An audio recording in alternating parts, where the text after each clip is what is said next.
For Jesus, there were no countries to conquer, no ideologies to impose, no people to dominate.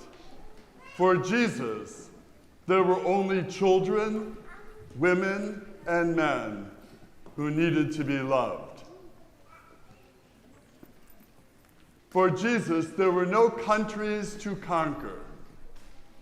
There were no ideologies to impose, no people to dominate. For Jesus, there were only children, women, and men who needed to be loved.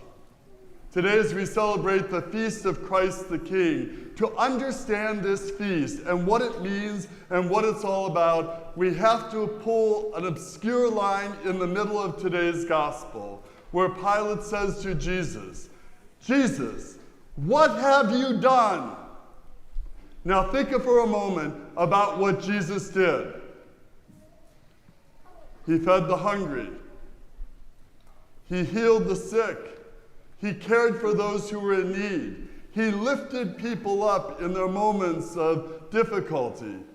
He walked on water. He calmed the seas. Ultimately, you could take all those examples, and at the heart of what Jesus did, he realized that there were only children, women, and men who needed to be. That's what he did. And think about the power of love. There is nothing more radical than Jesus, what he could have done, than he loved people. In every moment of their need, he loved them. He cared for them. He lifted them up. And here's Pilate. "What have you done?" So they're going to put him to death. "What have you done?" Answer, he loved. In the most radical, faithful, profound way. And in so doing, he literally shook the society up. He transformed people's lives. And he gave to us a vision of the kingdom, something all of us could do to build the better world in the mind, in the heart of Jesus Christ. Because all of us have the capacity to love. And what did he say? Love God and love others. For Jesus, there were no countries to conquer, no ideologies to impose, Henry Nouwen writes. No people to dominate. For Jesus, for his kingdom, there were only children, women, and men who needed to be loved. And as we go about living that vision, then what we together can create are glimpses of the glory of God and the vision of God's kingdom. Let me give you some examples. When all of us together literally had 1,400 turkeys on this campus last weekend, that is an expression of our desire to love and a glimpse of God's kingdom.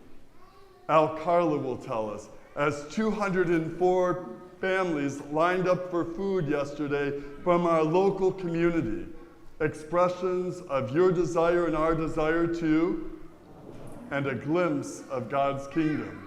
This afternoon, as 400 and some families in Cleveland received food, by the way, they started lining up at 8 o'clock this morning for a 12 noon pass out.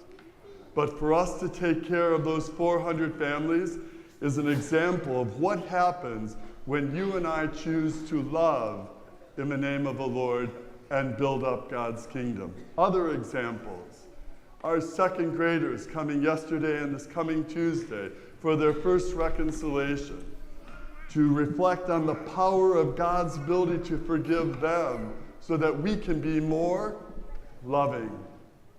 Or this morning, just like yesterday, when hundreds come forward after Mass today to be anointed with the holy oil, the most tender gesture of God's love.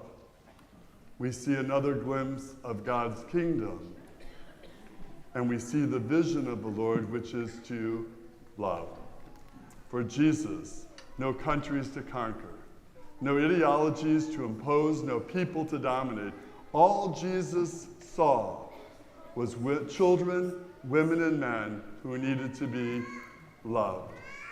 And the profound question that Pilate asks in our gospel, what have you done that they're going to put you to death?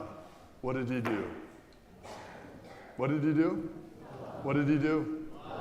In the most radical, faithful way.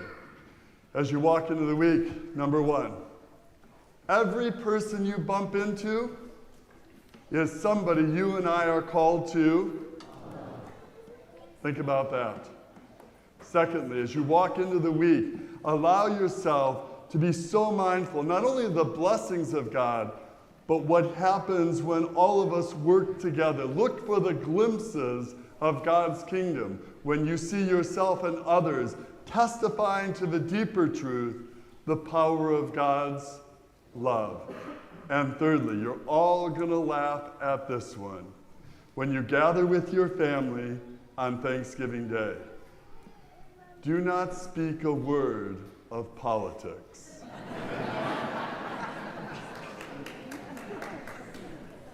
Only talk about love, the power of God's love, the good that we as a community do in the name of the Lord. Talk about how much you love and care for each other. Because for Jesus, there were no countries to conquer.